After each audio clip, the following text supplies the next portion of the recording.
Hola, buenos días, bienvenidos al campus de la Universidad Francisco Marroquín, aquí en la terraza Rose Friedman, para disfrutar de un diálogo intelectual, en este caso con el profesor Manuel Alcántara Sáez. Manuel Alcántara Sáez es catedrático de Ciencia Política en la Universidad de Salamanca, uno de los grandes impulsores del Instituto de Iberoamérica de esta universidad y un autor extremadamente prolífico. Hoy vamos a hablar de su último libro, El oficio de político, y de un aspecto muy concreto de su último libro, que es el epílogo dedicado a un análisis en clave política de la gran obra de la literatura castellana, El Quijote de Miguel de Cervantes. Por ahí podríamos empezar, ¿verdad, profesor? ¿Cuánto de política hay en El Quijote?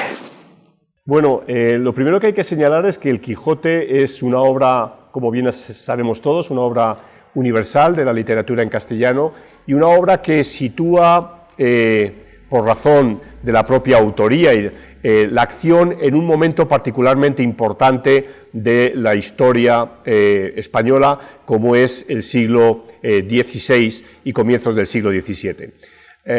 Y hay que tener en cuenta que El Quijote también, en su capacidad de gran obra literaria, es una obra con numerosas caras. Personalmente, aparte de ser un lector de literatura que es bastante aficionado a ello, me interesó el Quijote, primero por esta circunstancia, pero segundo también porque se puede hacer una lectura política de alguno de los pasajes del mismo.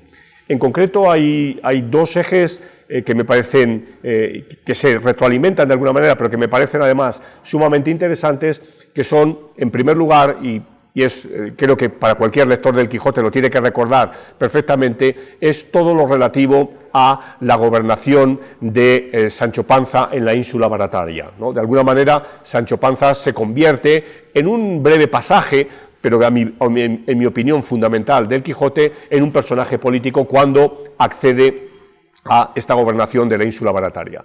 Pero lo que me di cuenta en una lectura sosegada y ya con cierta experiencia personal y con cierto acercamiento a la figura de la disciplina de la ciencia política, que Sancho Panza era un personaje netamente dominado por la ambición desde prácticamente el momento que aparece en la novela.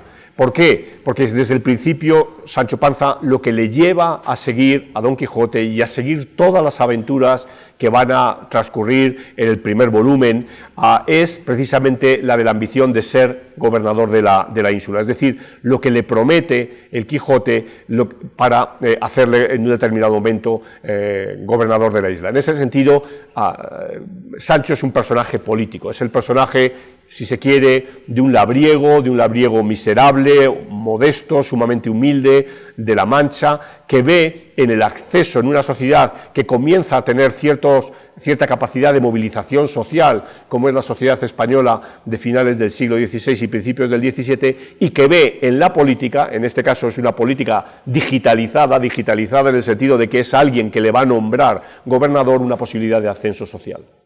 Y así, podríamos decir que Sancho Panza, el mítico Sancho Panza, es la mayor expresión de la cultura política de la época, ¿verdad? También. O sea, es como una radiografía de los deseos, de las hasta cierto punto expectativas de ese tipo de perfil social, ¿no? Exacto. Recordemos que uno de los enfados permanentes de Don Quijote contra Sancho Panza es que éste está constantemente utilizando refranes, ¿no? Y eso le molesta muchísimo a Quijote, ¿no?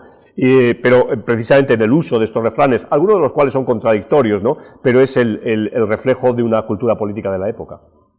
Otra pregunta interesante, profesor, podría ser la literatura como técnica para el análisis literario como técnica para la ciencia política, ¿no? Muchas veces la ciencia política está hasta cierto punto inundada de cuantitativismo y quizás la literatura sea un buen recurso para radiografiar determinados periodos históricos. Exacto. ¿Cuál es su opinión al respecto? Correcto.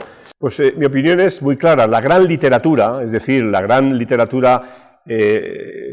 ficción que está realizada por individuos con una altísima sensibilidad no solo una altísima sensibilidad a la hora de conjuntar armoniosamente lo que dicen, las palabras, el texto, sino el trasfondo, ¿no? El análisis de caracteres, el análisis de situaciones sociales, de situaciones también, por consiguiente, de poder entre individuos, creo que es muy importante, creo que es un eje fundamental para entender momentos de la historia, ¿no?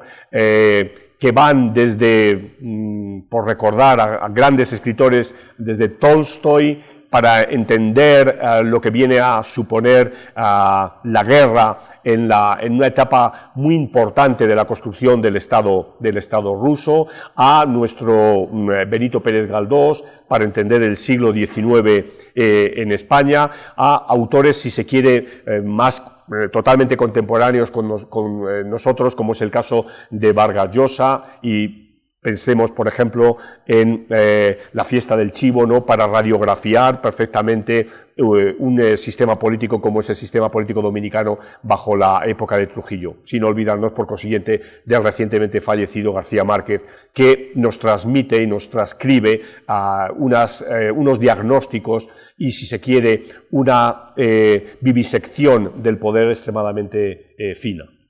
Bueno, pues con esta breve conversación alrededor del Quijote y de el análisis literario como un recurso más para la ciencia política nos despedimos. Muchas gracias, profesor, por haber estado aquí con nosotros en el campus de la UCM, y gracias a ustedes. Hasta la próxima.